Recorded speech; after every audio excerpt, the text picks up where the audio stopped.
Hello, this is Alaya Gangopadhyay. I welcome you to this book conclave. নমস্কার, শুভ সন্ধ্যা। এই প্যান্ডেমিকের সময় সবাই সুস্থ থাকুন এই কামনা করি। যে যেখানেই আছেন ভালো থাকুন, সতর্ক থাকুন।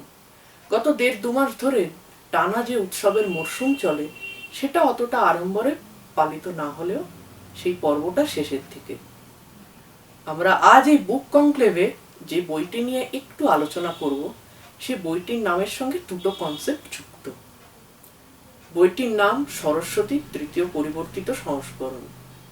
বইটি ধর্মপুস্তক নয়, এর প্রেক্ষিত নৃতাত্ত্বিক বা অ্যানথ্রোপোলজিক্যাল ও আর্কিওলজিক্যাল। ভেদিক থেকে শুরু করে তার ইস্থেটিক পার্সপেক্টিভ নিয়ে সরস্বতীর কনসেপ্টটা নদী হিসেবে ও দেবী হিসেবে দেখা হয়েছে। আমরা চণ্ডী, দুর্গা ও কালীকে নিয়ে শাক্ত ঘরানায় যতটা আলোচনা পাই, সরস্বতীকে নিয়ে ততটা আলোচনা আমরা পাই না। এই গ্রন্থের লেখক অভিক গঙ্গোপাধ্যায়। গ্রন্থটির প্রথম সংস্করণ 2015 সালে প্রকাশিত। ওই বছর মহালয়ার দিন প্রকাশিত হয়। এটি তৃতীয় পরিবর্তিত সংস্করণ। প্রতিটা সংস্করণে কিছু পরিবর্তন ও সংযোজন হয়েছে এবং এক একটা নতুন দিককে টাচ করা হয়েছে, যেগুলো সচরাচর আমরা বাংলা বইয়ের মধ্যে খুব একটা দেখার সুযোগ পাই না। সেগুলো কোন কোন দিক সেগুলো নিয়ে আলোচনা করি। সরস্বতীর গ্রন্থটি এই তৃতীয় পরিবর্তিত সংস্করণে আসতে আসতে বেশ কয়েক জায়গায় আলোচিত হতে শুনেছি এবং আমাদের খুব ভালো লেগেছে যে বইটি পাঠকদের কাছে পৌঁছতে পারছে, সেমিনার্স অ্যান্ড ওয়েবিনার্স হচ্ছে এবং সরস্বতীর উপরেও কয়েকটা সেমিনার হয়েছে জাতীয় স্তরে। এবছরে কয়েকদিন আগে আপনারা শুনে থাকবেন যে কলকাতাতে প্রথম সরস্বতীর উপর 2 দিন জাতীয় স্তরের ওয়েবিনার হলো মহারানী কাশীশ্বরী কলেজের উদ্যোগে। সেখানেও প্রধান বক্তা হিসেবে অভিক গঙ্গোপাধ্যায় ছিলেন ও তার বইয়ের উল্লেখ আছে। আজকে আমরা আলোচকদের কাছ থেকে এই তৃতীয় পরিবর্তিত সংস্করণ যেটি প্রকাশিত হয়েছে কিছুদিন আগে সেই সম্পর্কে একটু শুনে নেব। যারা যারা অংশগ্রহণ করেছেন তাদের সঙ্গে একটু আলাপ করিয়ে দিই। রয়েছেন শ্রী জয়দীপ মুখার্জি, শ্রী বিশ্বদীপ চক্রবর্তী রয়েছেন এই গ্রন্থের লেখক অভিক গঙ্গোপাধ্যায়, বিশিষ্ট তালবাদ্য শিল্পী বাদ্যশ্রী শ্রী আশিস রায় চৌধুরী রয়েছেন এবং রয়েছেন বিশিষ্ট সঙ্গীত শিল্পী স্বাতী গঙ্গোপাধ্যায়। প্রথমেই আসি শ্রী জয়দীপ মুখোপাধ্যায়ের কাছে। Welcome to this conclave. তিনি আমাদের সাংস্কৃতিক দৃশ্যপটে অপরিচিত ব্যক্তিত্ব নন। He is an Indologist, linguist, art and literary critic. France, Germany, Bangla ও ভারতবর্ষের অন্যান্য রাজ্যে তার লেখা প্রকাশিত হয়েছে। তিনি classical music and classical art নিয়েও আলোচনা করেন। ভারতীয় ও পাশ্চাত্য সঙ্গীতেরও সমস্তার এবং এই নিয়ে তিনি আলোচনা করে থাকেন। রবীন্দ্র আলোচক এবং দর্শন চিন্তক, ভারততত্ত্ববিদ, তুলনামূলক সাহিত্যের গবেষক জয়দীপ বাবুর ভাষা নিয়েও আগ্রহ আছে। এই বইয়ের 3টে সংস্করণের সঙ্গেই ওনার পরিচয় আছে। তাই এবার আমরা ওনার কাছে নতুন সংস্করণ সম্পর্কে ও পুরনো সংস্করণের সঙ্গে পার্থক্যটা কোথায় একটু জানতে চাইব। আমাদের ঐতিহ্যবাহী সংস্কৃতি প্রকৃতির পুজোকে একটি গুরুত্বপূর্ণ স্থান দিয়েছে। দেবী মাহাত্ম্যম, দেবী ভাগবত পুরাণ এবং দেবী উপনিষদ তার সাক্ষ্য বহন করে। দেবতারা যখন দেবীকে প্রশ্ন করে তার পরিচয় জানতে চাইছেন, দেবী তখন নিজেকে সগুণ এবং নির্গুণ বলে বর্ণনা করেছেন, সচ্চিদানন্দ স্বরূপিণী বলে দাবি করেছেন এবং ব্রহ্মা, বিষ্ণু ও মহেশ্বরকে ধারণ করেন বলে জানাচ্ছেন। দেবী উপনিষদের 4র্থ ও 5ম শ্লোকে উল্লেখ আছে যে দেবী নিজে অজ্ঞান এবং জ্ঞান, দেবী নিজে গোটা বিশ্ব ব্রহ্মাণ্ডকে সৃষ্টি করেছেন, ধারণ করেছেন এবং একে পালন করা, এর প্রলয়ে সাহায্য করা, সব কাজই তিনি নিজে করছেন। অথচ আমরা মোটামুটি জানি যে ব্রহ্মা, বিষ্ণু, মহেশ সৃষ্টি, স্থিতি, প্রলয়ের দেবতা যথাক্রমে। কিন্তু এদের এই কাজে সহায়তা করে থাকেন যিনি, তিনি দেবী। তাকে কখনো বলা হয়েছে অম্বে, কখনো বলা হয়েছে দুর্গা, কখনো ত্রিদেবী, কখনো বলা হয়েছে চণ্ডী, বিভিন্ন নামে এর উল্লেখ আছে। দেবী মাহাত্ম্যের তৃতীয় অংশে সরস্বতীর উল্লেখ আছে। এমনিতে দেবীর মহাকালী, মহালক্ষ্মী এবং মহাসরস্বতী এই তিনটি প্রধান রূপ। তো প্রথম ও দ্বিতীয় অংশে যথাক্রমে মহাকালী এবং মহালক্ষ্মীর উল্লেখ আছে, আর মহাসরস্বতীর উল্লেখ রয়েছে তৃতীয় অংশে। মহাসরস্বতীর উপাসনা সাধারণত আমরা জানি যে জ্ঞান, বিদ্যা,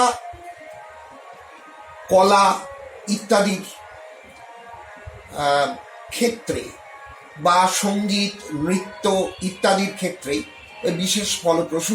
এই নিয়ে সংস্কৃতে শ্লোক আছে, यथा न देवो भगवान ब्रह्मालोक पितामह त्वां परित्यज्य सन्तिष्ठे तथा भव वरप्रदा वेद शास्त्राणि सर्वाणि नृत्य गीतादि कंच यत् नवीनं त्वया तथा मे सन्तु सिद्धय। তো এখন যে কোনো বিদ্যা চর্চার প্রারম্ভে সরস্বতীর সাধনা প্রাচীন ভারতে এবং পরবর্তীকালে মধ্যযুগে বা বর্তমান যুগেও এর প্রচলন আছে। প্রাচীন ভারতে তো বিশেষভাবে ছিল। প্রার্থনার ভাষাতেই ছিল সরস্বতী নমস্তুভ্যং বরদে কামরূপিণী বিদ্যারম্ভম করিষ্যামি সিদ্ধি ভবতু মে সদা। সরস্বতী, এখন সরস্বতীকে আমরা মোটামুটি জ্ঞানের দেবী, বিদ্যার দেবী বলেই ধরে রেখে দিয়েছি। তিনি নৃত্য, সঙ্গীত, চিত্রকলা, ভাস্কর্য এইগুলির দেবী। তিনি মেধার দেবী এবং তার উপাসনা শুধুমাত্র যে ভারতবর্ষে তা নয়, ব্রহ্মদেশ বা অধুনা মায়ানমার বা থাইল্যান্ড বা জাপান বা চায়না বা শ্রীলঙ্কা বা ইন্দোনেশিয়া ইত্যাদি দেশেও তার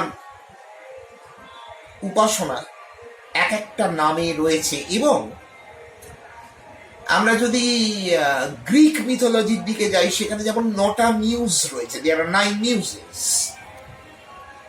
একই ফাংশন। এই দেবীকে কেন্দ্র করে সংস্কৃতি মনজ্ঞ ব্যক্তির অনুসন্ধিৎসা থাকা খুবই স্বাভাবিক। কেন এর উপাসনা হয়, কেন একে নিয়ে চর্চা হয়, কেন এর প্রার্থনা করা হয়? সরস্বতী শব্দটি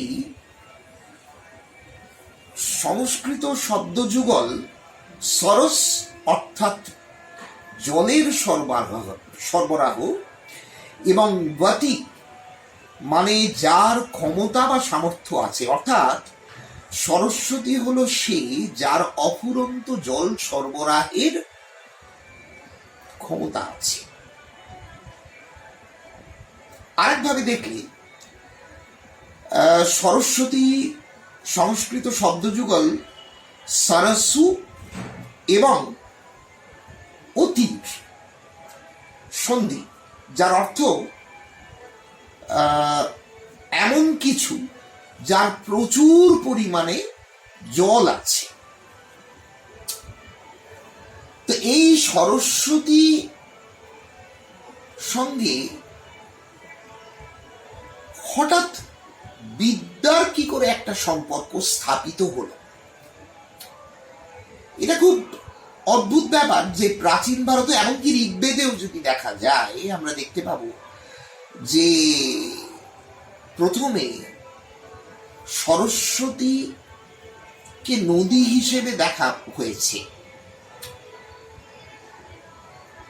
তো এই সরস্বতীর উৎস নিয়ে সাধারণত আমাদের চর্চাটা বিদ্যা, জ্ঞানের দেবী ইত্যাদি কেন্দ্রিক হয়ে থাকে, কিন্তু নদীর দেবী থেকে বিদ্যার দেবীতে তার উত্তরণ, এই নিয়ে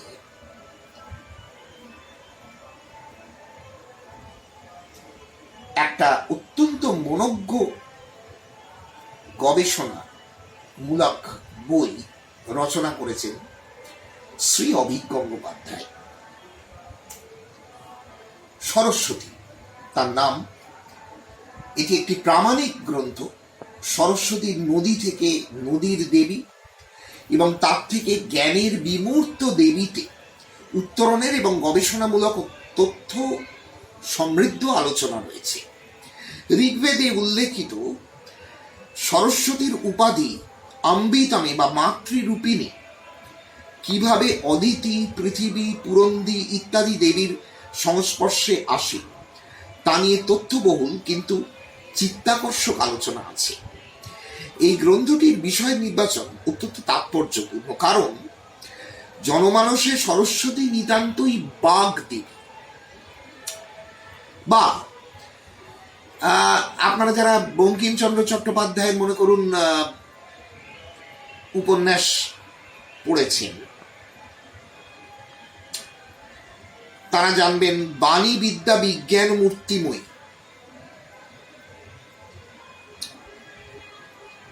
কিন্তু আমাদের সংস্কৃতে সরস্বতী নদীর প্রাসঙ্গিকতা নিয়ে যে পরিমাণ তথ্য রয়েছে তা নিয়ে বাংলায় খুব বিশদভাবে আলোচনা করা কোনো গ্রন্থ রচনা করা হয়নি। এবং স্থাপত্যে সরস্বতীর বিভিন্ন রূপ ও এক একটি রূপের সাংকেতিক তাৎপর্য নিয়ে বিশ্লেষণাত্মক আলোচনা, সেটাও কিন্তু এই প্রথম। সরস্বতীর উপর আধুনিক গবেষণাকেও লেখক অভিক গঙ্গোপাধ্যায় সবিস্তারে বর্ণনা করেছেন। বাংলায় সরস্বতী নিয়ে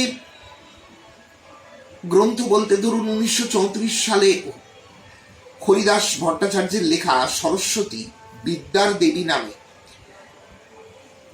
একটি প্রবন্ধ লিখেছিলেন, যা সরস্বতী দেবীর রূপে বিশদ বিবরণ সম্বলিত রচনা। কিন্তু পট শিল্পের বিবর্তনে সরস্বতীর মূর্তির ও চিত্রের বিকাশ নিয়ে আলোচনা দ্য ডেভেলপমেন্ট অফ হিন্দু আইকনোগ্রাফিতে থাকলেও লেখক জে এন ব্যানার্জি, যিনি এই the development of Hindu iconography রচনা করেছেন 1941 সালে, তিনি কিন্তু সরস্বতীর উৎস নিয়ে এবং সরস্বতীর নদী থেকে দেবীতে উত্তরণ নিয়ে কোনো আলোচনা করেননি। এখানে কিন্তু সরস্বতীর পদ্ধতিগত, সরস্বতীর পূজার পদ্ধতিগত বিষয় নিয়েই মোটামুটি আলোচনাটা সীমাবদ্ধ থেকেছে। আর এই সরস্বতী বৌদ্ধ জৈনদের ধর্মে আরাধ্য দেবী একজন, সে কথা কিন্তু উল্লেখ তিনি করেননি। এমনকি ঋগ্ভাষ্যে সায়ন ঋষির দ্বারা কথিত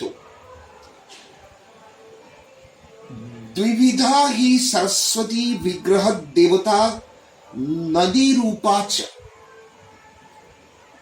এই শ্লোক থেকে সরস্বতী নদী এবং দেবী তা স্পষ্ট প্রতিভাত হলেও এর পূত সলীলা নদীরূপের সংক্ষিপ্ত আলোচনাও বাংলায় কোথাও কিন্তু নেই। 2010 সালে Michel Danino on the trail of Saraswati নদী নিয়ে সবিস্তারে আলোচনা করেন, কিন্তু নদী রূপ ও দেবী রূপের মধ্যে প্রামাণিক কোনো সম্পর্ক স্থাপন করেননি। এটা আমরা জানি যে সরস্বতী নদী, পাঞ্জাবকে তো বলা হয়, পাঞ্জাব শব্দটাই আসছে পঞ্চ নদীর দেশ। আব কথাটা আপনারা জানেন যে জল, আব, আবে হায়াত, অমৃতকে বলা হয়। তো আব, পাঞ্জাব, পাঞ্জ অর্থাৎ পঞ্চ নদীর দেশ। এর মধ্যে সরস্বতী একটা নদী, যেমন বিপাশা একটা নদী, যেমন শতদ্রু বা সাতলেজ একটা নদী, যেমন চন্দ্রভাগা বা চিনাব একটা নদী, ঝিলাম একটা নদী, রবি একটা নদী, এইরকম। তো সেখানে সরস্বতী একটা নদী ছিল এবং এই নদী ক্রমে ক্রমে কিন্তু শুকিয়ে যায়, মাটির তলায় ঢাকা পড়ে যায়। এবং এই নদীকে প্রথমে বলা হতো যে এই নদী আমাদের সিন্ধু প্রদেশের সভ্যতাকে সব রকম সুবিধা দিয়ে সাহায্য করছে। এই নদীর প্রচন্ড গুণ। কিন্তু কবে এই নদী আস্তে আস্তে আস্তে আস্তে দেবী রূপে পূজিত হতে আরম্ভ করলেন, সে কথা একমাত্র এই গ্রন্থে আপনারা খুব বিশদভাবে পাবেন। এবং নদী থেকে দেবীর উত্তরণ এই সম্পর্ক সূত্রের গবেষণামূলক আলোচনা হিসেবে অভিজ্ঞ গঙ্গোপাধ্যায়ের গ্রন্থ অবশ্যই পথিকৃৎ বলে দাবি করা যেতে পারে। Pioneering work. বৈদিক ও পৌরাণিক সাহিত্যে সরস্বতীর স্থান নিয়ে এই গ্রন্থে বিশদ আলোচনা রয়েছে। অধিকাংশ ক্ষেত্রে হয় কি, দ্বিতীয় সংস্করণ প্রথমটির প্রায় প্রতিলিপি হয়, কিন্তু সরস্বতী গ্রন্থের বেলায় তার ব্যতিক্রম যথেষ্ট দৃষ্টি আকর্ষণ করে। এই সংস্করণে সরস্বতী সভ্যতার ইতিহাস নিয়ে বিস্তৃত আলোচনা আছে। অপিচ সিন্ধু সভ্যতা যে সরস্বতী সভ্যতার উত্তরসূরি এবং সিন্ধু সভ্যতাটা যে আসলে সরস্বতী সভ্যতারই ধারাবাহিকতা বজায় রেখে হয়েছে, তার প্রামাণ্য তথ্য দেওয়া রয়েছে। এই কারণে এটা বিশেষভাবে জরুরি বলা যে লেখক কিন্তু প্রথম সংস্করণে এইটা নিয়ে কিছু আলোচনা করেছিলেন, তবে এর বিশদ আলোচনা পাওয়া যায় কিন্তু দ্বিতীয় সংস্করণে এবং তৃতীয় সংস্করণে। এই জন্যে এই আলোচনাটা অত্যন্ত জরুরি যে আর্যরা ভারতবর্ষ আক্রমণ করেন এবং সিন্ধু সভ্যতাকে ধ্বংস করেন, কিন্তু সিন্ধু সভ্যতাকে যে আর্যরা আক্রমণ করে ধ্বংস করেছেন এমন কোনো ঐতিহাসিক বা প্রত্নতাত্ত্বিক প্রমাণ তো পাওয়া যায়ই না।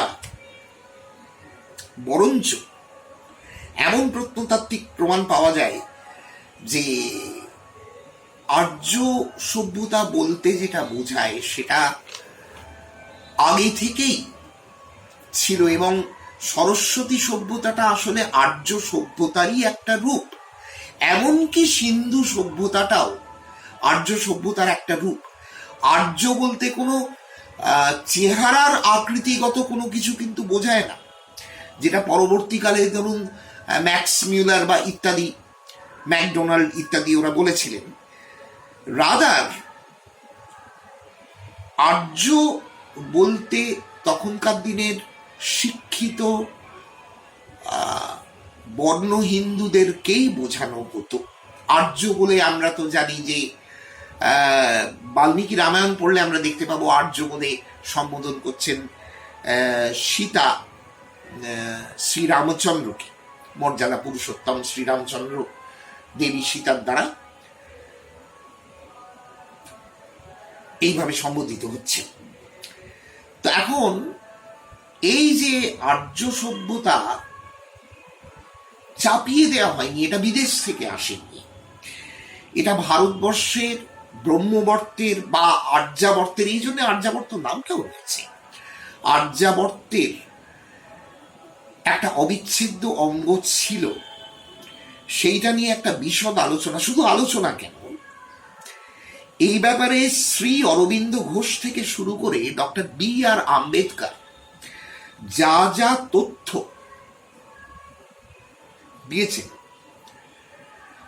সমস্ত কিছুর উদ্ধৃতি দিয়ে এই বইটি রচনা করা হয়েছে। সুতরাং এই বইটি হচ্ছে, আপনি বলতে পারেন যে debunking the myth of the Aryan invasion তত্ত্বকে পাঠকের কাছে এভিডেন্স বা প্রমাণ সহ উপস্থাপন করেছে। এমনকি সরস্বতীর উপর আধুনিক গবেষণাকেও লেখক সবিস্তারে বর্ণনা করেছেন। তো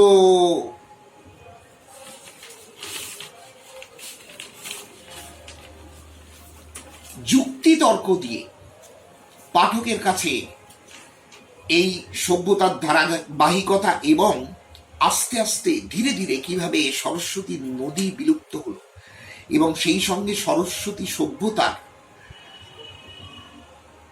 শেষ এবং তারপরে আস্তে আস্তে কি করে সিন্ধু সভ্যতা সেখান থেকে গড়ে উঠল, সেটা নিয়ে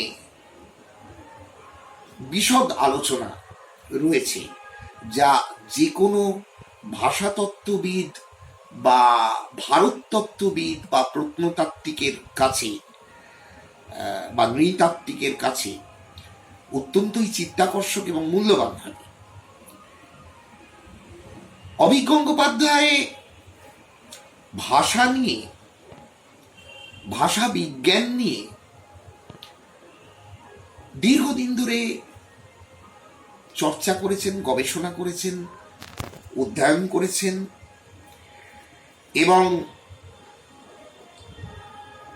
ভারতবর্ষের ভাষা নিয়ে উনি একটি গবেষণামূলক গ্রন্থ রচনাও করেছেন, গ্লিমসেস অফ ইন্ডিয়ান ল্যাঙ্গুয়েজেস, সেটা অবশ্য ইংরেজিতে রচনা করেছেন। তো সংস্কৃত ভাষা কিন্তু আগে কোনো হরফ বা লিপি, মানে নির্দিষ্ট কোনো লিপি ছিল না। আজকের তারিখে বর্তমানে আমরা যেমন জানি যে সংস্কৃত লিপি হচ্ছে দেবনাগরী, কিন্তু অতীতে ব্রাহ্মী লিপি, সারদা লিপি ইত্যাদি লিপি ছিল। এই সারদা লিপি, সারদা এর অর্থ হচ্ছে সরস্বতী, সরস্বতী লিপিও বলা হতো একে। এই সরস্বতী লিপি পরবর্তীকালে কাশ্মীরি ভাষায় এবং গুরুমুখী ভাষাতে মিশে গিয়েছে। সরস্বতী লিপির সময়কার যে সংস্কৃত ভাষা সেটা, এবং হরফগুলি, অক্ষরগুলি। তো সরস্বতী লিপি নিয়ে একটি আলোচনা রয়েছে যেটা বিরল এবং স্বল্প পরিচিত এবং সরস্বতী লিপির বিবর্তন এবং তার অবলুপ্তি নিয়ে একটা চিত্তাকর্ষক আলোচনা রয়েছে, যেটা এই বিষয়ে আলোকপাত করছে। যারা লিপি নিয়ে, হরফ নিয়ে, ভারতবর্ষের প্রাচীন ভাষা নিয়ে, সংস্কৃত নিয়ে বিশেষত আলাপ আলোচনা করেন বা গবেষণা করেন, তাদের পক্ষে এটা খুব জরুরি। বিশেষত যেখানে গবেষণার উপকরণ অপ্রতুল, যেখানে এই বিষয়ে পাঠকের দৃষ্টি আকর্ষণ করা অত্যন্ত কঠিন, কিন্তু অভিক গঙ্গোপাধ্যায় এটা দক্ষতার সঙ্গে করেছেন, সেইটা অতি অবশ্যই প্রশংসনীয়। এছাড়া আরেকটি চিত্তাকর্ষক অধ্যায় হলো সরস্বতীর রাগের কাঠামো। সরস্বতী রাগ, বিভিন্ন রাগ রাগিনী উৎস আমরা জানি, ভারতবর্ষের বিভিন্ন রাগ রাগিনী সংস্কৃত থেকেই আসছে। সরস্বতী রাগ তার কাঠামো নিয়েও একটা আলোচনা আছে, যা ধ্রুপদী সঙ্গীত নিয়ে যারা চর্চা করেন তাদের কাছে অত্যন্ত গুরুত্বপূর্ণ। কিন্তু সবচাইতে চমকপ্রদ অধ্যায়ে অবশ্যই সরস্বতী বিগ্রহের ঘরনাগত পর্যালোচনা এবং অত্যন্ত দুর্লভ চিত্রের সম্ভার, যা সরস্বতীকে নতুন করে অপ্রত্যাশিত রূপে পাঠকের সামনে হাজির করে। সুতরাং প্রথম সংস্করণ, দ্বিতীয় সংস্করণ, তৃতীয় সংস্করণে দেখতে পাওয়া যাচ্ছে যে যেই বিষয়গুলি দ্বিতীয় সংস্করণে হয়তো কিছুটা কম আলোচনা করা ছিল, সেইগুলিকে আরো তথ্য প্রমাণ এবং কোন সূত্র থেকে সেই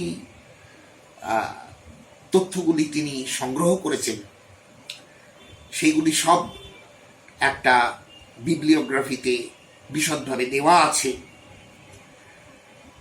তো এই বইটি অত্যন্ত গুরুত্বপূর্ণ তাদের পক্ষে যারা নৃতত্ত্ব প্রত্নতত্ত্ব নিয়ে গবেষণা করবেন বা যারা এই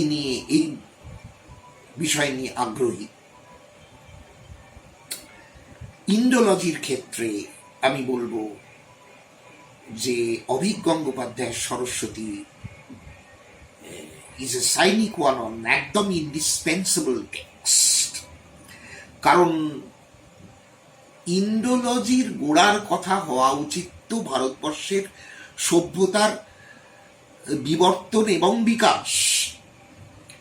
ভারতবর্ষের সভ্যতার, আর্যাবর্তের সভ্যতার বিবর্তন এবং বিকাশের এইটি একটি প্রামাণ্য দলিল।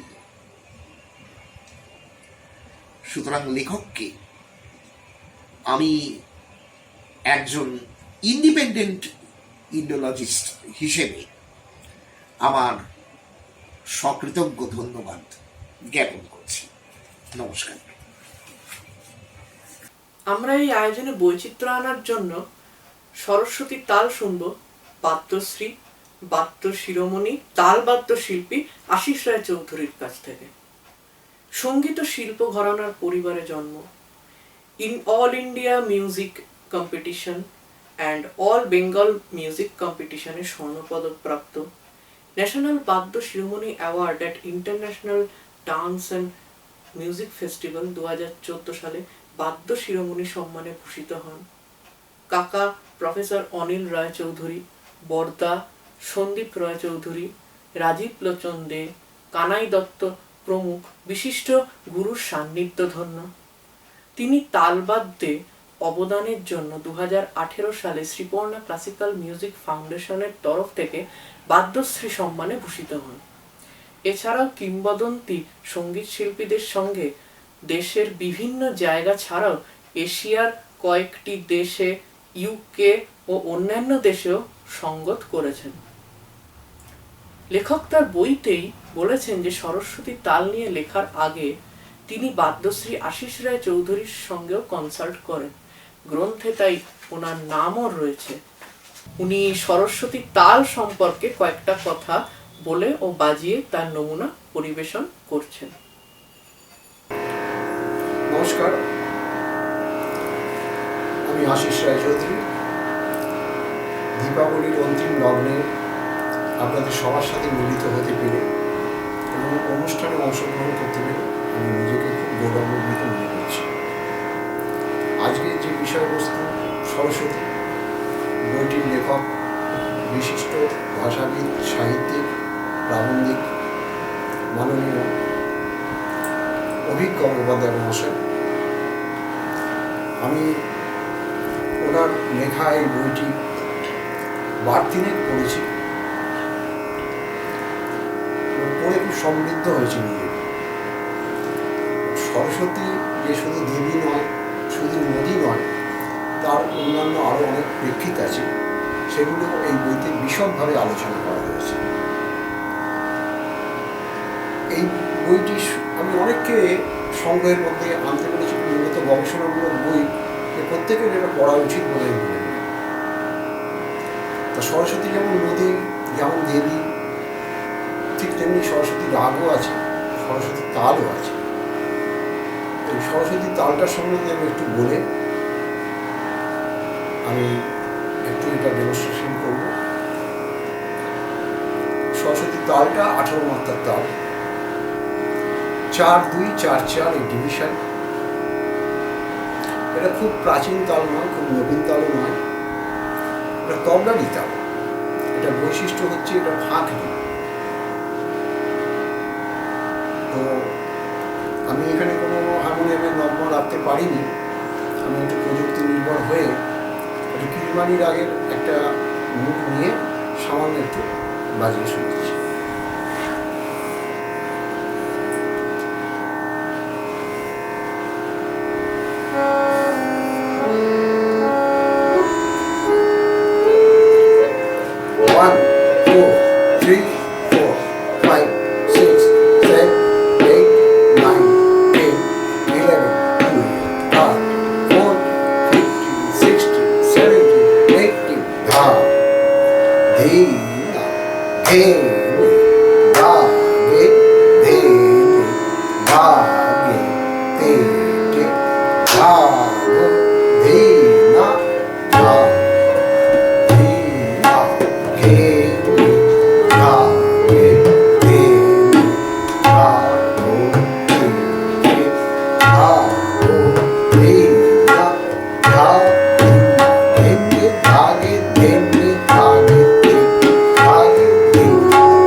অসংখ্য ধন্যবাদ আশিসবাবু। এর পরের বক্তা বিশ্বদীপ চক্রবর্তী। বিশ্বদীপ চক্রবর্তী একজন মানসিক স্বাস্থ্য বন্ধু, সাইকোলজিক্যাল কাউন্সিলর। মনস্তত্ত্ব, সাইকোলজি, স্ট্রেস ম্যানেজমেন্টের মতন বিষয়ের পাশাপাশি ওনার আগ্রহ রয়েছে রূপকথায়। আজগুবি রূপকথার গল্প লেখা, সেই গল্প নিয়ে মজাদার শর্ট ফিল্ম বানিয়ে একটা নতুন সচেতন বিনোদনের ধারার ভগীরথ হওয়ার প্রয়াস নিয়ে শুরু করেছেন ওনার ইউটিউব চ্যানেল দশমিক টিভি। নরেন্দ্রপুর রামকৃষ্ণ মিশন কলেজের প্রাক্তনী বিশ্বদীপের আরেকটা খুব গভীর পছন্দের বিষয় আধ্যাত্মিকতা। এই সূত্রেই ওনার প্রবেশ উপনিষদের অনুপম অনুভব ভাণ্ডারে। খুব ভালোবাসেন পাশ্চাত্যের আধুনিক বিজ্ঞানের সাথে চিরন্তন ভারতীয় আধ্যাত্মভাবনার সংশ্লেষ করে মানুষের মনস্তত্ত্বকে নতুন চোখে দেখতে। এছাড়াও ওনার অভিজ্ঞতার ঝুলিতে বেশ কয়েকটি প্রকল্পে সহ অনুবাদকের অভিজ্ঞতা জমা হয়েছে বিগত 1 দশক ধরে। এই গ্রন্থের নির্মাণের সঙ্গেও উনি কিছুটা যুক্ত ছিলেন। ওনার কাছ থেকে এই গ্রন্থটি সম্পর্কে কিছু শুনে নেব। নমস্কার সকলকে। আমি শুরুতেই বিশেষ ধন্যবাদ জানাই এই অনুষ্ঠানে যিনি সঞ্চালক শ্রীমান আলয়কে এত সুন্দর করে সকলের সাথে আমার পরিচয় করিয়ে দেওয়ার জন্য। আজকের এই বিশেষ অনুষ্ঠানে সরস্বতীর সম্পর্কিত বিষয়ে আপনারা শুনতে এসেছেন। এত সুন্দর একটি ভার্চুয়াল মিডিয়ামে এই বিষয় নিয়ে শোনার জন্য আপনারা সমবেত হয়েছেন, তাই আপনাদের সকলকে আমার তরফ থেকে আন্তরিক অভিনন্দন এবং শুভেচ্ছা জানাচ্ছি। আমরা আজকের অনুষ্ঠানের শুরুতেই একটা অসাধারণ বক্তৃতা শুনলাম। জয়দীপ মুখার্জি স্যারের কাছ থেকে আমরা সবসময় সমৃদ্ধ হই, নতুন নতুন দৃষ্টিভঙ্গি পাই। আজকেও তার ব্যতিক্রম হলো না। এবং তারপর আমরা একটা অসাধারণ চমক পেলাম, সরস্বতী তাল আমরা শুনলাম। সত্যি সত্যি খুবই স্বল্পশ্রুত একটি তাল। আমি এর আগে এই বই প্রসঙ্গেই মাত্র কয়েকবার শুনেছি। বাদ্যশ্রী আশিস রায়চৌধুরী মহাশয় অসাধারণ একটা উপহার আমাদের দিলেন। এরপরে আমরা সরস্বতী রাগ সম্পর্কে শুনবো। সেইটাও আমাদের একটা পরম পাওনা আমাদের এই আজকের অনুষ্ঠানে। এখন আগামী কয়েক মিনিট আমরা একটু আলোচনা করব সরস্বতীর ভারতীয় সংস্কৃতি, ভারতীয় চিন্তন এবং ভারতীয় মননে সরস্বতীর তাৎপর্য, সরস্বতীর অবস্থান। সরস্বতী বলতে আমরা কি বুঝি, আমরা সরস্বতী বলতেই আমাদের মনে কি আসে, এইটা নিয়ে আমরা চলুন কিছুক্ষণ একটু আলোচনা এবং ভাবনা চিন্তা করব। সরস্বতী বলতেই আমাদের তো মনে দুটি জিনিস আসে। প্রথমেই আসে দেবী, বিশ্বরূপে বিশালাক্ষী বিদ্যাম দেহি নমস্তুতে, আমরা অঞ্জলি দেই। তো সরস্বতী বলতেই আমরা বিদ্যার দেবীর কথা মাথায় আসে। স্কুলে, কলেজে, শিক্ষা প্রতিষ্ঠানে ছাত্রছাত্রীদের মধ্যে খুবই জনপ্রিয় দেবী সরস্বতী। এরপরে সরস্বতী বলতেই আমাদের মাথায় আসে একটা সভ্যতার কথা এবং সরস্বতী নদীর কথা। এই সরস্বতী নদী সিন্ধু সভ্যতার কাছাকাছি এই সরস্বতী নদী প্রবাহিত হতো এবং সেখানেই সরস্বতী সভ্যতা বলেও আরেকটি খুবই উন্নত সভ্যতা অস্তিত্ব ঐতিহাসিকরা, প্রত্নতাত্ত্বিকরা খুঁজে পেয়েছেন। সরস্বতী নদী আজকে আর নেই, অন্তর্ধান হয়েছেন তিনি। ভৌগোলিকভাবে সরস্বতী নদী অন্তর্ধান হলেও আমাদের চিন্তায়, মননে, শ্রদ্ধায় সরস্বতীর অবস্থান কিন্তু সমানভাবে রয়েছে। এখন প্রশ্ন জাগে যে সরস্বতী কি নদী না সরস্বতী দেবী, নাকি দুটি একই? এই প্রশ্নের কোনো সঠিক উত্তর পাওয়ার আর কোনো উপায় নেই, আর পাওয়ার বোধহয় সবসময় প্রয়োজনও নেই।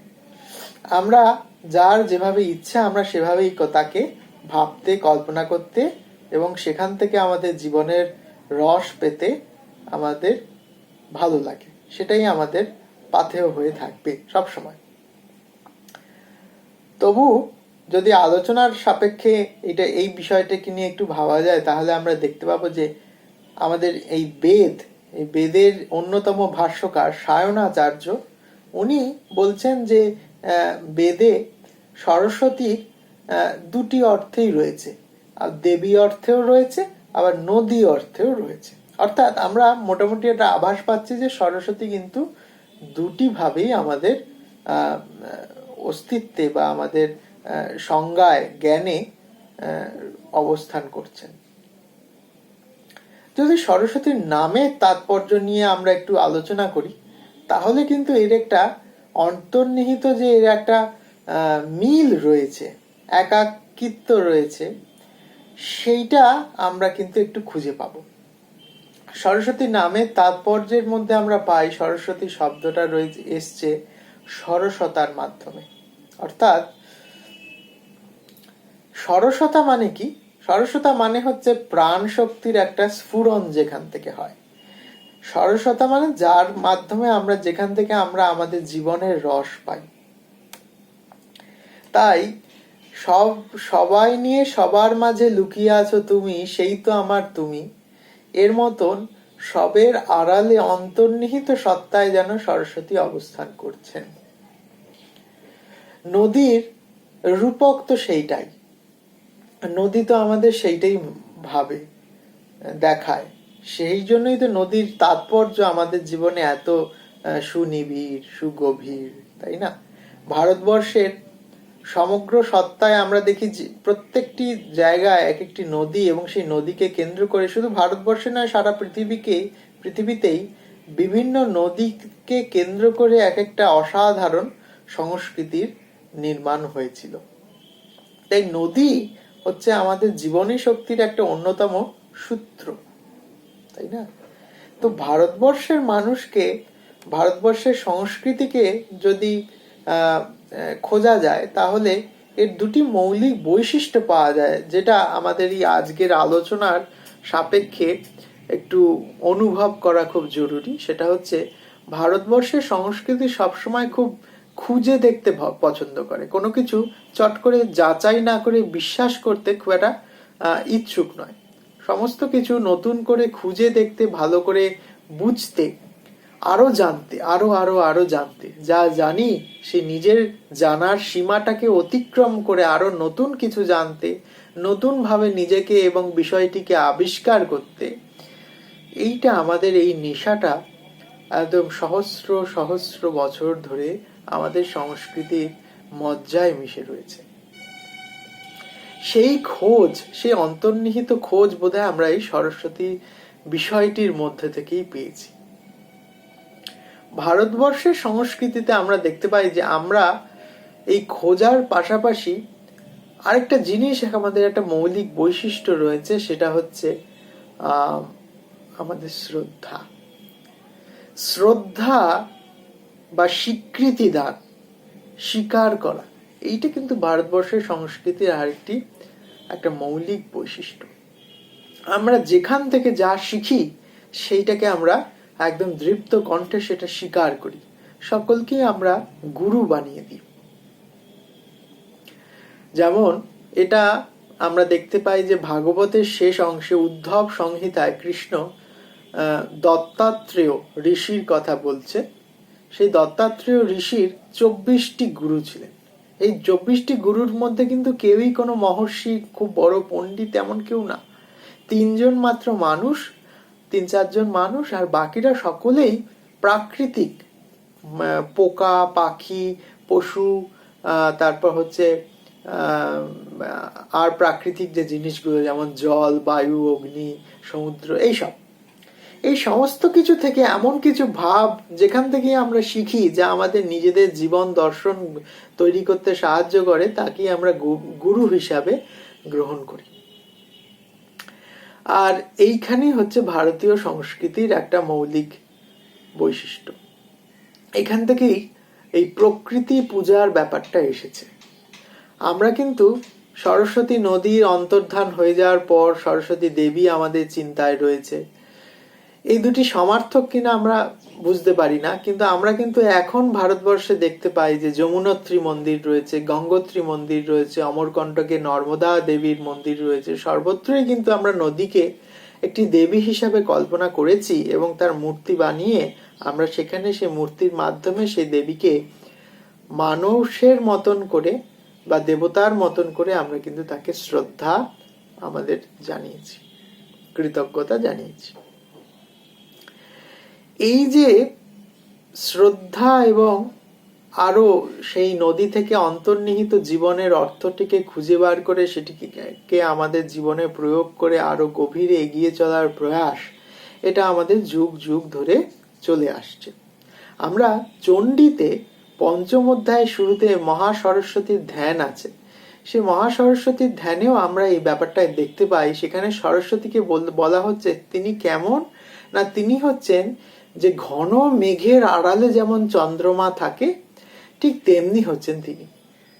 দেখুন, আমাদের দর্শনে এই অজ্ঞানতা বা এই মায়া, এই বিষয়গুলিকে বা এক একটা পরিস্থিতি বা এক একটা ঘটনাকে যেন একটা মেঘের সাথে তুলনা করা হয়েছে। এগুলো আসবে, যাবে, থাকবে কিছুক্ষণ, চলে যাবে। তারপর এগুলো কিন্তু স্থায়ী নয়। এগুলোর নেপথ্যে কিন্তু সেই শাশ্বত সত্যি সব সময় অবস্থান করছে। ঠিক দেখুন, সেই ব্যাপারটা চলে এলো। সরস্বতী সমস্ত কিছুর নেপথ্যে রয়েছেন যেন। আমরা রবীন্দ্রনাথের গানে দেখতে পাই যে মধুর মধুর ধ্বনি বাজে হৃদয় কমল বন মাঝে। এই গানের দ্বিতীয় পংক্তিতে অসাধারণভাবে রবীন্দ্রনাথ বলছেন, নিভৃত বাসিনী বিনা পানি। নিভৃত বাসিনী অর্থাৎ যিনি অন্তরালে থাকেন, মানে আমাদের এই যে সমস্ত সৃষ্টি উৎকর্ষ, আমাদের সমস্ত সংস্কৃতির সমস্ত শাখায় যে আমরা যার প্রকাশ দেখতে পাই, সেই সমস্ত প্রকাশের অন্তরালে যে চালিকা শক্তি, তাকে বলা হয় সরস্বতী। আসলে আমাদের ভারতবর্ষের মূল যে দার্শনিক ভিত্তি, সে দার্শনিক ভিত্তিতে তো বলা হয় যে সমস্ত ব্রহ্মময়, তাই না? নির্গুণ নিরাকার ব্রহ্মে সমস্তটা পরিব্যাপ্ত হয়ে রয়েছে। তো ব্রহ্ম তো নির্গুণ, তাহলে এই সমস্ত কাজ কিরম ভাবে চলছে না, ব্রহ্মের একটি শক্তি আছে, সেই শক্তি সমস্ত কিছু পরিচালনা করছে। আর সেই শক্তিকেই আমরা বিভিন্ন দুর্গা, কালী, লক্ষ্মী, সরস্বতী নানা নামে, নাম এবং রূপ দিয়ে কল্পনা করে আমরা তাদেরকে পূজা বা শ্রদ্ধা বা কৃতজ্ঞতা জানিয়ে আসি। এটি আমাদের সংস্কৃতির একটা বৈশিষ্ট্য। বলা হয় যে ঈশ্বর আছেন কি নেই, এইটা তো আমরা এ নিয়ে অনেক তর্ক বিতর্ক রয়েছে, যুগ যুগ ধরে ছিল এবং থাকবেও। কিন্তু শক্তি আছেন কি নেই, এইটা নিয়ে কোনো তর্ক বিতর্কের কোনো অবকাশ নেই। তার কারণ শক্তি নেই এই কথাটা বলার জন্য একটা শক্তির প্রয়োগ করতে হয়। আমরা এই শক্তিগুলিকে বিভিন্ন নাম দিয়েছি। এই যে আমাদের গলায় যে একটি ষড়যন্ত্র রয়েছে, সেই ষড়যন্ত্রে কম্পন হয়, আমাদের মস্তিষ্কে যে ভাষাটি সেভ করে রাখা রয়েছে, সংরক্ষিত রাখা রয়েছে, সেই ভাষাটির মাধ্যমে আমরা আমাদের মনের ভাবকে প্রকাশ করি। এই যে শক্তির প্রকাশ হচ্ছে এই বাক যন্ত্রের মাধ্যমে, এই শক্তির আমরা একটা নাম দিয়েছি দেবীর নামে। এই বাক যন্ত্রের পরিচালক শক্তি যে দেবীর দ্বারা প্রয়োগ হচ্ছে, সেই শক্তিকে আমরা বলছি বাক দেবী বা বাক দেবী। তিনি সরস্বতী, তিনি আমাদের কণ্ঠে এবং জিহ্বায় অবস্থান করছেন। এইভাবে আমরা আমাদের জীবনের সমস্ত চালিকা শক্তিকে এক একটি মাত্রায় ভেবে কল্পনা করে তাদের স্বীকৃতি দিয়ে শ্রদ্ধা অবনত চিত্তে নিজেদের জীবনকে নতুনভাবে উত্তরোত্তর আরো গভীরভাবে চিনতে চেষ্টা করছি।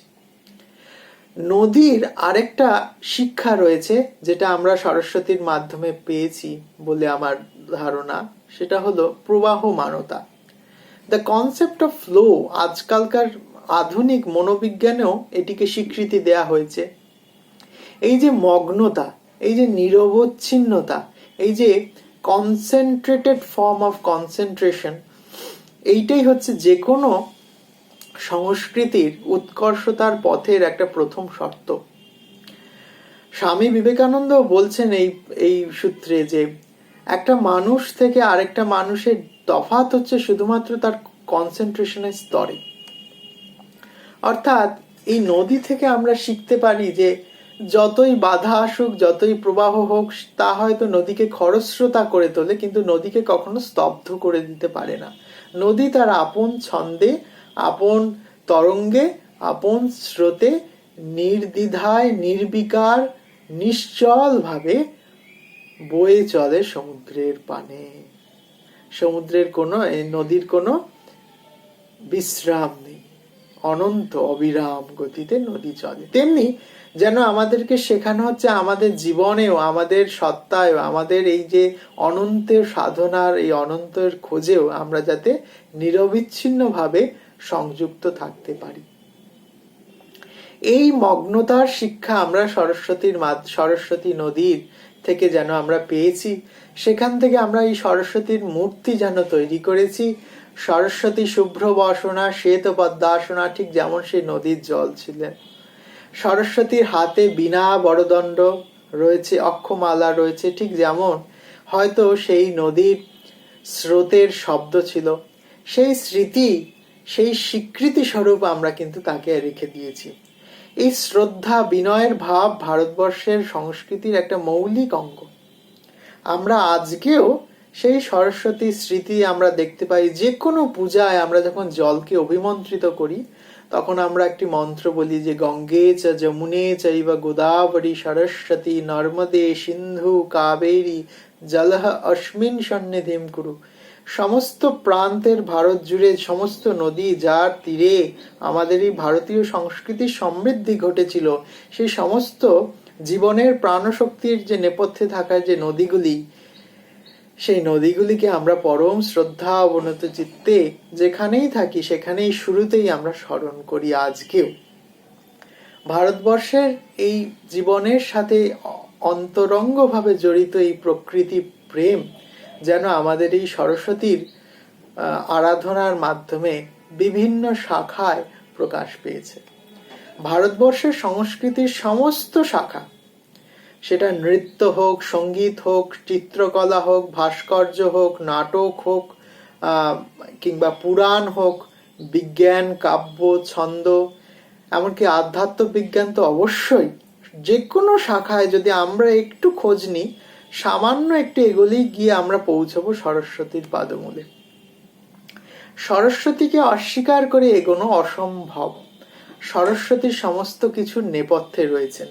রবীন্দ্রনাথ তাই তার এই গানের শেষে ভারতবর্ষের সারস্বত সাধনার যেটা মূল লক্ষ্য সেইটা আমরা চেয়েছে দেখতে পাই যে গোপনে থেকো না মনোলোকে ছায়াময় মায়াময় সাজে। সেই নিভৃত বাসিনী দেবী আমরা আপনার স্বরূপ উপলব্ধি করতে চাই। এই যেন প্রতিটি ভারত আত্মার, প্রতিটি ভারতবাসীর চিরন্তন ইষ্ট আরাধ্য পরম কাম্য সাধন। আজকে খুবই আনন্দের কথা এই যে বাংলা ভাষায় এই পুরো সরস্বতীর বিষয়টিকে নিয়ে, দেখুন ভারতবর্ষের সংস্কৃতির সাথে তো সরস্বতী ওতপ্রোতভাবে জড়িত। ভারতী ছাড়া ভারত হয় না, ভারতী সরস্বতীর আরেক নাম। তো এই সরস্বতীর সমস্ত দিক অর্থাৎ বৈদিক, পৌরাণিক, নৃতাত্ত্বিক, নান্দনিক প্রেক্ষিত একটি মলাটের ভেতর একটি বইয়ের মধ্যে নিয়ে সেটিকে মানুষের পাঠকদের হাতে তুলে দেওয়া, উৎসাহী মুমুক্ষু গবেষকদের হাতে তুলে দেওয়া, এইটা একটা অসাধারণ কাজ। এর জন্য আমি এই বইয়ের নির্মাতা শ্রী অভিজ্ঞ গঙ্গোপাধ্যায় এবং এই বইয়ের প্রকাশক বিশেষ করে জ্ঞান দর্পণ প্রকাশনাকে আমি বিশেষ করে ধন্যবাদ জানাতে চাই। আজকে খুবই আনন্দের দিন যে এই বইটির তৃতীয় পরিবর্ধিত সংস্করণ আমাদের সামনে হাতে এসে উপস্থিত হতে চলেছে। আমি ধন্যবাদ জানাই centre for oriental research and স্টাডিজকে এই অসাধারণ একটি আলোচনা চক্রের আয়োজনের জন্য।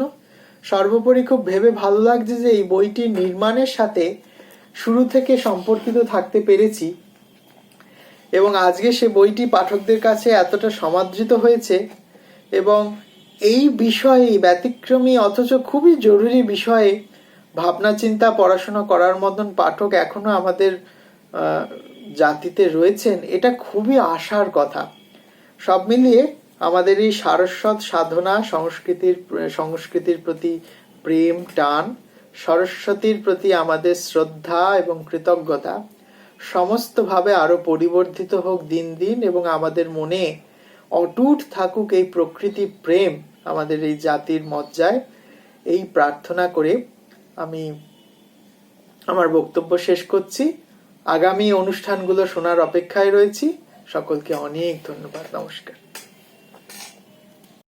Thanks for your illuminating presentation. আপনারা অনেকেই জানেন যে নোটেড ভোকালিস্ট স্বাতী গঙ্গোপাধ্যায় বহু ধরনের গানেই ওনার বিচরণ রয়েছে, কিন্তু বেসটা ক্লাসিক্যাল। যামিনী গাঙ্গুলি, শিপ্রা বসু, হৈমন্তী শুক্লা ও আরও গুরুর সান্নিধ্যধন্য ছাত্রী। ওনার ভজন, গজল, পঞ্চকবির গান, রবীন্দ্রসঙ্গীত, আধুনিক গানের 5টা অ্যালবামও রয়েছে। উনি নিজে সুরও করেন। আসুন ওনার কাছ থেকে সরস্বতী রাগটা একটু শুনে নেব।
पिया तोरी लागी तिरछी नजरिया, पिया तोरी लागी तिरछी नजरिया, पिया तोरी लागी तिरछी नजरिया। मैं तो हरी नाथ दुख कुलवारी, मैं तो हरी नाथ दुख कुलवारी, मैं तो हरी नाथ दुख कुलवारी। बबरी भाव तुम रत के रसिया, पिया तोरी लागी तिरछी नजरिया, पिया तोरी लागी तिरछी नजरिया। पिया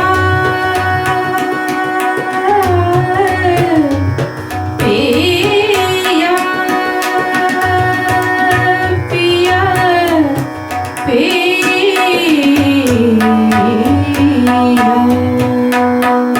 पिया तोरी लागी तिरछी नजरिया, पिया तोरी लागी तिरछी नजरिया। मैं तो हरी नाथ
একটা অন্য পরিবেশ সৃষ্টি হলো। এই প্রসঙ্গে দয়ানন্দ সরস্বতীর কথা মনে পড়ে যাচ্ছে। Though music transcends language, culture and time, and though notes are the same, Indian music is unique because it is evolved, sophisticated and melodies are defined. এই আয়োজনের শেষাংশে আমরা এসে গেছি। অভিজ্ঞ Gangopadhyay is an author of repute, having 30 published books in English and Bengali to his credits. His uncommon treatment and interdisciplinary approach to aesthetics and theories of literature, language and criticism, death of languages, not so discussed historical issues, philosophical and religious isms, Indological studies, editorial endeavor in 6 books of poems and short stories, received wide and unique critical attention in India and abroad. His works on language death, diaspora and trauma literature, the transcreative psyche, metacritical aestheticism, demystifying the Aryan invasion myth have earned him appreciation and unique critical attention from Edinburgh University, Scotland, UK, Heinrich Heine University, Germany, Sorbonne University, France, Indo-Canadian Diaspora Confederation, Canada, Center for Revitalization of Endangered Languages, it's USA, Canada, Asia Europe Foundation, Singapore, Library of Poetry, USA. Apart from being exceptionally reviewed, he regularly contributes post-editorials, opinion editorials, book reviews as a columnist in newspapers and e-journals, including the Times of India, the Hindustan Times, the Statesman, Daily Observer, Bangladesh, Bangladesh Post, the Japan Times in Japan, the Connexion in France, Daily Mail UK, Pembroke Observer Canada, National Post in Canada, La Visage in France, and other leading literary columns of newspaper and e-journals. লেখকের কাছ থেকে এই তৃতীয় সংস্করণ, ওনার মতামত, ওনার সরস্বতী নিয়ে কোনো পরিকল্পনা, সেগুলো একটু শুনে নেব। নমস্কার। প্রথমেই আমি শ্রী জয়দীপ মুখার্জি, শ্রী বিশ্বদীপ চক্রবর্তী, শ্রী আশিস রায় চৌধুরী, শ্রীমতী স্বাতী গঙ্গোপাধ্যায় ও কল্যাণী আলয় গঙ্গোপাধ্যায়কে আমার আন্তরিক প্রীতি, শুভেচ্ছা ও ভালোবাসা জানাচ্ছি। পাশাপাশি জ্ঞান দর্পণ প্রকাশনা সংস্থা এবং centre for oriental research and studies এদেরকেও ধন্যবাদ জানাচ্ছি। এইরকম একটা কঠিন সময়ের মধ্যে যখন সরস্বতীর তৃতীয় পরিবর্ধিত সংস্করণ প্রকাশিত হলো, সেটা ইটসেলফ একটা অন্য ধরনের ল্যান্ডমার্ক বলে আমি মনে করি, আমার অন্তত রাইটিং কেরিয়ারে। এবং এই সময় হয়তো কিছুটা সময় পেয়েছি, যে সময়টা আমরা লকডাউনে কাটিয়েছি সেই সময় কাজগুলোকে শেষ করেছি, যেগুলো মোটামুটি জোগাড় করা ছিল। কিন্তু যে জিনিসটা এই বইটার সঙ্গে যুক্ত, সেটা এর 2015 সালের উদ্বোধনের সময় আমি সেই কথাটা বলেছিলাম যে 2015 সালে যখন প্রথম প্রকাশিত হচ্ছে মহালয়ার দিন, তখন 17 বছর পর আমার কাজের বইটি প্রকাশনার আলো দেখল। আমি খুব ধীরে আস্তে আস্তে বিভিন্ন কাজকর্মের পাশাপাশি আমি এগুলোকে নিয়ে কাজ করেছি। একদম অন্যভাবে কাজটা শুরু হয়েছিল, তারপরে তার প্রকৃতিটা কিন্তু একটু পাল্টেছে। আমি ঠিক কোনো ধর্মপুস্তক লিখবো বলে ব্যাপারটা তো ভাবিইনি। আমার প্রথম আইডিয়াটাই ছিল, যেটা নিয়ে তখন আমি কাজ করছিলাম এই 97-98 সাল নাগাদ। তখন আমি কাজ করছিলাম আর্ট, লিটারেচার অ্যান্ড রিলিজিয়ান, তার মধ্যে সিম্বলিজম নিয়ে, সাংকেতিকতা নিয়ে। তা এই সাংকেতিকতা নিয়ে কাজ করতে করতে আমি সরস্বতীর আইকোনোগ্রাফিতে এসে একটু আটকাই, এবং তখন আমার মনে হয় যে সরস্বতীকে নিয়ে একটা খুব ভাস্ট আনএক্সপ্লোর্ড ফিল্ড পড়ে আছে, এবং যে ধরনের আমরা আইকোনোগ্রাফিতে যেগুলো পেয়েছি, বিভিন্ন স্থাপত্যে ভাস্কর্যে যেগুলো পেয়েছি, বিভিন্ন দেশে পেয়েছি, বিভিন্ন ধর্মে পেয়েছি, সেখানে আমাদের তন্ত্র সাধনার কিছু পথ যেভাবে সাংকেতিক রূপে বলা আছে, সেটাও যেমন আগ্রহের একটা জায়গা ছিল, পাশাপাশি অ্যাবস্ট্র্যাক্টনেসকে পার্সোনিফাই করা হচ্ছে সেই অর্থে বা সিম্বলাইজ করা হচ্ছে সেই অর্থে, এইরকম ব্যাপারগুলো যেভাবে পাশ্চাত্য সাহিত্য স্থাপত্যে এসছে, আমাদের এখানেও সরস্বতীকে নিয়ে সেটা করার জন্য যে একটা অন্য রূপরেখা তৈরি হয়েছিল, ওই প্যাটার্নটা নয়, তার একটা নিজস্বতা ছিল, সেই জায়গাটাও আমার একটা চেনার চেষ্টা, এবং যারা ততটা পরিচিত নন তাদেরকে চেনানোর চেষ্টা, এই ব্যাপারগুলো মাথায় নিয়ে কিন্তু প্রথম কাজটা শুরু। তারপরে আমি সরস্বতী নদী, সরস্বতী দেবী, পুরাণ এবং বেদ। পুরাণে তো আমরা অনেক দেবদেবীর সঙ্গে আমাদের পরিচয় ঘটে, কিন্তু বেদে কিন্তু তা ঘটে না। তখন নেচার ওয়ার্শিপ বলতে আমরা সাধারণত যেগুলোকে প্রাইমর্ডিয়াল এনার্জি বলি তাকেই বোঝানো হতো।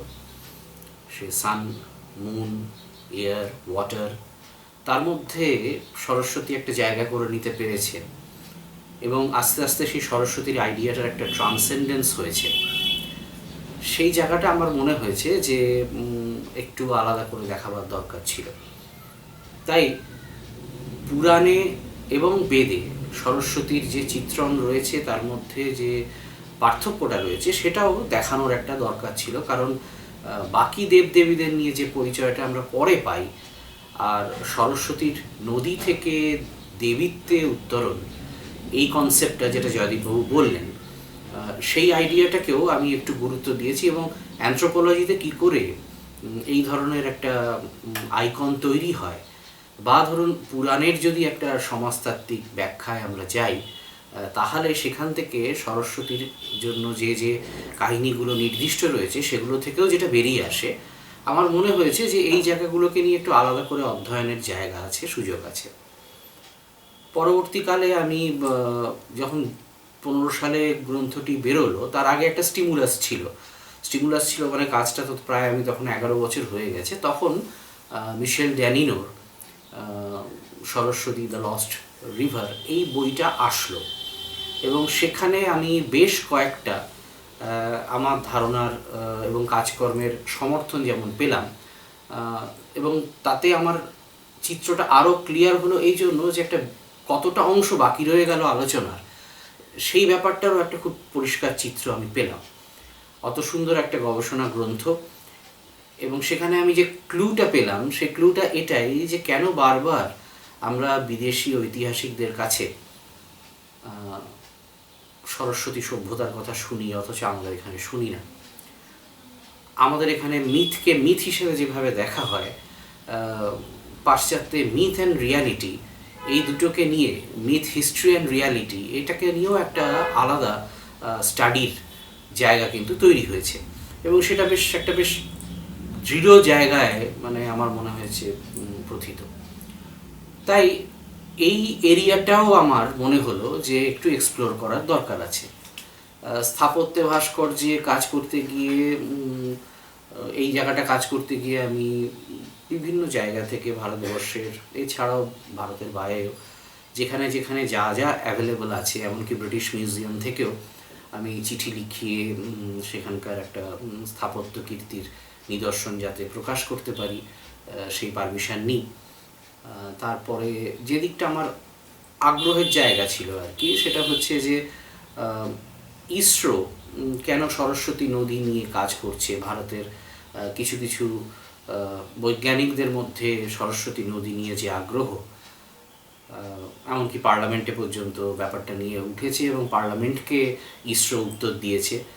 যখন উত্তর দিয়েছে তার অবশ্য বেশ কিছু আগে, আমি প্রায় 9 বছর আগে ইসরো থেকে চিঠিপত্র পেয়েছি এবং সেগুলোর উপর বেস করে আমি কিভাবে মডার্ন টেকনোলজির সাহায্যে রিভার বেড বা তার একটা ড্রাই বেডের মধ্যে থেকেও রিভারের অরিজিনকে থ্রু স্ট্রাটা ক্লাসিফিকেশন কিভাবে পাওয়া যায়, এই জায়গাগুলোর ওপর আমি কিছু কিছু পিকচার জোগাড় করতে পারি। এবং এর ফলে আমি বুঝলাম যে এটা একটা আলাদা চ্যাপ্টার দিতে হবে, যেখানে সরস্বতী নদী সম্পর্কে বেশ কিছু মৌলিক ধ্যান ধারণার বোধহয় পরিবর্তন হওয়ার সময় এসেছে। তা সেটা নিয়ে যেহেতু আমাদের সরস্বতী নিয়ে কাজকর্মটা এমনিতেই কম, তাই আমার মনে হলো যে না, আমি একটু বইটার অন্য ক্যানভাস তৈরি করি।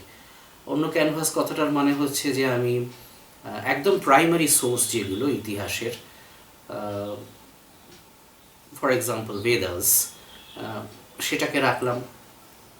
তারপরে পুরাণে সরস্বতীকে যেভাবে পাচ্ছি, তারপর যে জায়গাটায় আসলাম সেটা হচ্ছে যে স্থাপত্য ভাস্কর্যে আসছি, তার নান্দনিকতার দিকটা।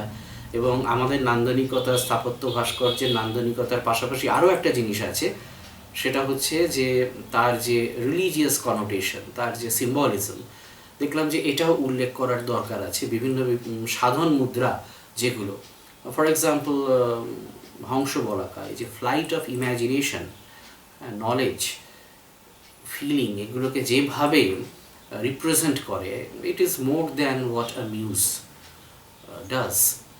তাই আমার মনে হয়েছে যে মিউজের কনসেপ্টের থেকেও বোধহয় একটু আলাদা কনসেপ্ট, কারণ কহ হে দেবী অমৃত ভাসিনী যখন আমরা তাকে বলছি, তখন তার ডাইমেনশনটা কিন্তু আমরা ইজিপশিয়ান বা গ্রিক কাউন্টার পার্টে বা বিভিন্ন মিথোলজিতে, আইরিশ বা কেল্টিক মিথোলজিতেও যেরকম পাই, তার থেকে এটা কিন্তু একটু আলাদা। এতটা অ্যাবস্ট্র্যাক্ট লেভেলে সরস্বতীকে নিয়ে ভাবনা চিন্তা, সরস্বতী যে ধরনের মানসিক একটা প্রসারতা দিয়েছে, বিস্তার দিয়েছে, আমরা সেগুলো মধুসন্ধ্যা ঋষি থেকে শুরু করে ভরদ্বাজ ঋষি থেকে শুরু করে এদের যে ঋকগুলোতে পাই, তার থেকে বোঝা যায় যে শুধু আগুন নয়, এই সরস্বতীর তীরে কত মানুষ কত কি ভেবেছেন, কত ভাবনার স্রোত তাদের অনেক কিছু সৃষ্টি করতে সাহায্য করেছে। এবং সরস্বতীর সঙ্গে একটা অ্যানালজি, এই সরস্বতী কতভাবে নারিশ করেছে সিভিলাইজেশনকে। এর পাশাপাশি ওই যে বললাম যে স্যাটেলাইট ইমেজগুলো থেকে যে জিনিসটা বেরিয়ে আসছে, জীবাশ্মগুলো যা পাওয়া গেছে, সেগুলো থেকে যা পাওয়া গেছে বোঝা যায়, রেমনেন্টসগুলো থেকে যা বোঝা যায়, স্যাটেলাইট ইমেজ থেকে যা বোঝা যায়, তাতে বোঝা যাচ্ছে যে সরস্বতী শুকিয়ে যাচ্ছে যখন টেকটনিক শিফটের পর, তখন আস্তে আস্তে সিন্ধু নদীর দিকে একটা গ্রুপ চলে যাচ্ছে, আরেকটা গ্রুপ চলে যাচ্ছে, পরবর্তীকালে আমরা দেখতে পাচ্ছি আরও পূর্বে আরও অন্য নদীর সন্ধানে আসছে, আমরা যেটাকে জানি পরবর্তীকালে গ্যাঞ্জেটিক প্লেনের দিকে আসছে। কিন্তু যে যে জায়গায় ধ্বংসাবশেষগুলো পাওয়া গেছে, সেটা কিন্তু সেই বেশিরভাগ, বলাই হয় যে 70% বেশি যে ধ্বংসাবশেষ সিন্ধু সভ্যতার পাওয়া গেছে, সেটা কিন্তু সেই হারিয়ে যাওয়া সরস্বতী নদীর যে স্যাটেলাইট ইমেজটা বা ট্র্যাজেক্টরিটা বেরিয়েছে, তারই ধার ধরে। সুতরাং এটার নাম কেন সরস্বতী সভ্যতা বলা হচ্ছে না, শুধু সিন্ধু সভ্যতাই বা বলা হবে কেন? তা এই যে জায়গাগুলো, এগুলো নিয়ে একটা আলোচনার ক্ষেত্র তৈরি হয়। তা এই বিন্দুগুলোকে মানে পয়েন্টগুলোকে নিয়ে যদি আমরা কিছু কাজ করি, মানে আলোচনার একটা নতুন মানবিন্দু তৈরি হয় আর কি। আমি সেই দিকটাতে গুরুত্ব দিয়েছি। পরবর্তীকালে এই তৃতীয় পরিবর্তিত সংস্করণে যেমন শিলালিপি এবং তাম্রলিপিতে কিভাবে আমরা সরস্বতীর নিদর্শন পাচ্ছি। আমি কিন্তু সরস্বতী কিভাবে পুজো হয় ওই দিকটায় যাইনি, কারণ সরস্বতী পুজোর সময়টা অ্যাকচুয়ালি দুর্গা অষ্টমীর সময়, আজকে যেটাকে সরস্বতী পুজো বলা হয় সেটা লক্ষ্মী পুজো অ্যাকচুয়ালি।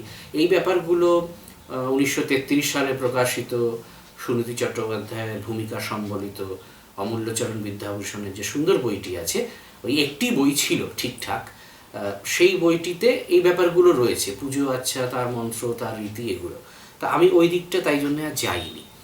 আমি যে জায়গাটায় এসেছি সেটা হচ্ছে যে এই সরস্বতী সভ্যতা, আর্য আক্রমণ তত্ত্বকে যেভাবে খণ্ডন করা হচ্ছে আজকে, পাশ্চাত্যের তো হয়েইছে, ডিকলোনিস্ট যারা, মানে ডিকলোনাইজেশন কনসেপ্টটাকে নিয়ে যারা কাজ করেন এবং এই থিওরিতে যারা বিশ্বাস করেন, অর্থাৎ অ্যান্টি কলোনিয়াল যে ঐতিহাসিকরা, হ্যাঁ, তারা যে ধরনের তথ্য নিয়ে, আলোচনা নিয়ে, ব্যাখ্যা নিয়ে এসছেন, আমার মনে হয় যে সেগুলো একটু শুনবারও বোধহয় দরকার আছে প্যারালাল।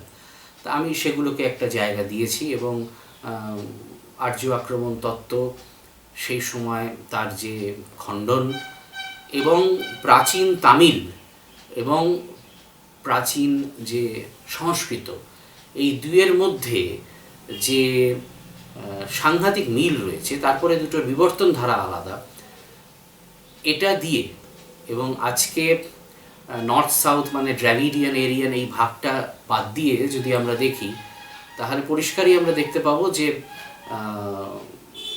জেনেটিক টেস্টিংয়ে কিন্তু আমরা এটা পেয়ে গেছি যে স্ট্রেট অ্যাওয়ে এর মধ্যে কোনো ডিভিশন নেই। অর্থাৎ যাদের আমরা আর্য বলছি বা কোনো বিশেষ চেহারার মানুষকে আর্য বলে চিহ্নিত করছি, আর বিশেষ কিছু চেহারার মানুষকে দ্রাভিডিয়ান বলছি, হ্যাঁ, তাদের কিন্তু একটা ভিন্ন জাতি তত্ত্বের মধ্যে দিয়ে সেটাকে আলোচনা করা যায় না, কারণ দুটোই এক।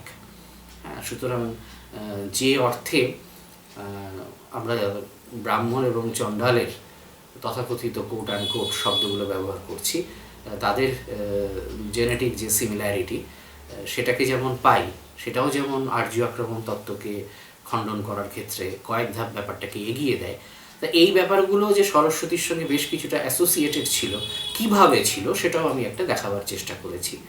এবং সরস্বতী লিপি যে কথাটা জয়দীপবাবু উল্লেখ করলেন, এবার এই সরস্বতী লিপি, তার থেকে ভাষার কয়েকটা ইতিহাসের দিক এবং তার সঙ্গেও জাতির সম্পর্ক, ইতিহাসের সম্পর্ক এবং সেই ঘুরে ফিরে নদীর সম্পর্ক এবং নদী ভিত্তিক যে আমাদের সভ্যতা, সেই সভ্যতার সঙ্গে সরস্বতীর সম্পর্কটা কী, আর ঘরানা ধরে ধরে মানে বৌদ্ধ সরস্বতী, জৈন সরস্বতী, হিন্দু সরস্বতী, এগুলোরও যে পার্থক্যগুলো কোথায়, আমি এই ক্যানভাসটা তুলে ধরার চেষ্টা করেছি। এবং শেষ করেছি সরস্বতী রাগ এবং সরস্বতী তাল, দুটোই আজকে আপনারা শুনলেন। এবং সময় অভাবে এটাকে হয়তো খুব একটা বিস্তার করা যায়নি, কিন্তু আমরা জানি যে আলোচনার চেয়ে মাঝে মাঝে এইরকম কিছু বৈচিত্র্য থাকলে ব্যাপারটা ভালো লাগে। আসলে সামবেদে আমরা কিন্তু একটা ছোট্ট হলেও আজকে যে সরস্বতীর রাগ বিস্তারের রূপ, তার কাছাকাছি কিন্তু আমরা যে 2430টা মতো আমরা সামবেদে স্বরলিপি এবং সুরের ভ্যারাইটি পাই, তার মধ্যে কিন্তু একটা রয়েছে। তাই সরস্বতী রাগটা কিন্তু যথেষ্ট প্রাচীন। তালটা আপনারা আশীর্বাবুর কাছে শুনলেন যে নবীনও নয় কিন্তু তত প্রাচীনও নয়। তা এই ব্যাপারটার মধ্যে আমি একটা আমার অনেক বছরের প্যাশনের কাজ এবং ব্যাপারটা ভালো লেগেছে, যেহেতু আলোয় যে কথাটা বললো যে চণ্ডী, দুর্গা, কালী এরা যতটা স্থান অধিকার করতে পেরেছে, সরস্বতী ততটা পারেনি। কিন্তু সরস্বতী এমন অনেক অ্যাসপেক্টকে, সেটা বেদে হোক, পুরাণে হোক, বা আমরা যদি পুরাণের একটু anthropological as well as sociological ইন্টারপ্রিটেশনে যাই, তাহলে কিন্তু যে কয়েকটা প্রেক্ষিত বেরিয়ে আসে, তার মধ্যে থেকে কিন্তু এমন অনেক সাটল এরিয়াস বেরিয়ে আসে যেটা কিন্তু ঠিক অন্য ক্ষেত্রগুলোতে প্রযোজ্য নয়। তাই আমার মনে হয়েছে যে এরকম একটা কাজ আজকে পাঠকের কাছে পৌঁছে দিতে পারছি।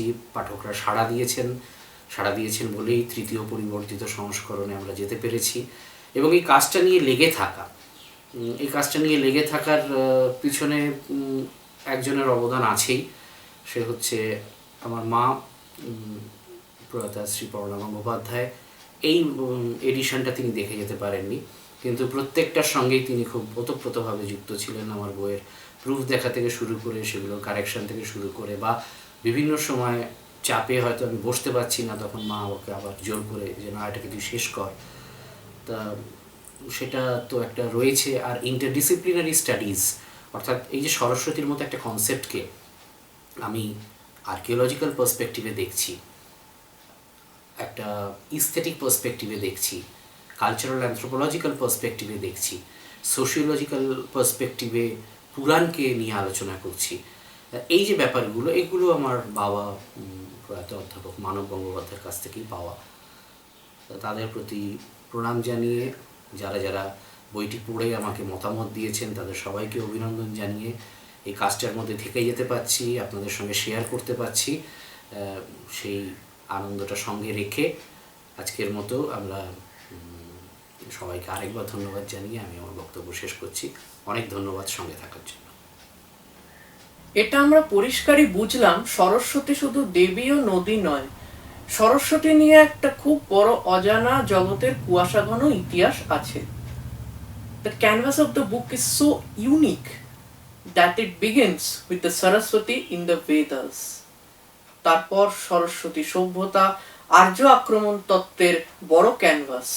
গত 2000 বছরে ভারত ও ভারতের বাইরে স্থাপত্যে এবং ভাস্কর্যে, স্কাল্পচার অ্যান্ড আর্কিটেকচারে সরস্বতী, এবং সেটাও ডিফারেন্ট রিলিজিয়নে, জৈন ধর্মে ও বৌদ্ধ ধর্মেও সরস্বতী উপস্থিতি ও প্রকৃতি। সেখান থেকে সরস্বতী রাগ এবং তাল, এই একটা বিরাট হরাইজনকে উনি ধরেছেন। সেটা বইটার একটা ইউনিকনেস বলে সমালোচকরা অলরেডি উল্লেখ করেছেন। উপস্থিত সবাইকে আর দর্শক শ্রোতা বন্ধুদের ধন্যবাদ জানিয়ে আজকের বুক কনক্লেভ শেষ করছি। আবার একদিন অন্য আলোচনায় আসবো।